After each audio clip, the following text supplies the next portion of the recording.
అసెంబ్లీకి కేసీఆర్ పాలమూరు రంగారెడ్డి అంశంపై పోరుబాట భారీ బహిరంగ సభ నిర్వహించే అవకాశం. కేంద్ర రాష్ట్ర ప్రభుత్వాల వైఖరితో తెలంగాణకు నష్టమని వెల్లడి. అసెంబ్లీకి హాజరు కావాలని భరాస అధినేత ప్రతిపక్ష నాయకుడు కేసీఆర్ నిర్ణయించినట్టు సమాచారం. ఈ నెల 29న ప్రారంభమయ్యే సమావేశాలకు తాను వస్తానని, అధికార పక్షం ఎలాంటి ఎజెండాను ఖరారు చేస్తుందో చూసి ముందుకు వెళ్దామని పేర్కొన్నట్లు సమాచారం.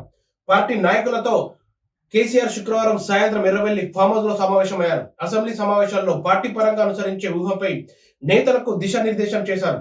పాలమూరు రంగారెడ్డి ప్రాజెక్టు అంశంపై అటు అసెంబ్లీ సమావేశాల్లో, ఆ తర్వాత క్షేత్రస్థాయిలో బలంగా పోరాటం చేద్దామని ఆయన స్పష్టం చేసినట్లు సమాచారం.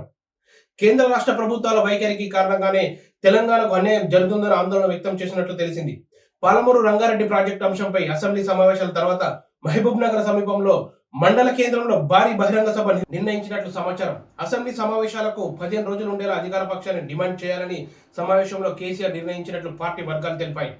విశ్వసనీయ సమాచారం ప్రకారం సమావేశంలో కేసీఆర్ ఏమన్నారంటే, కాంగ్రెస్ పార్టీ నాటి నుంచి నేటి వరకు తెలంగాణకు ద్రోహం ఎప్పుడు చేస్తూనే ఉందని, తెలంగాణ కోసం పుట్టిన భరాసా పార్టీ మాత్రమే తెలంగాణ పట్టింపును పట్టించుకుంటుందని కేసీఆర్ పేర్కొన్నట్లు సమాచారం.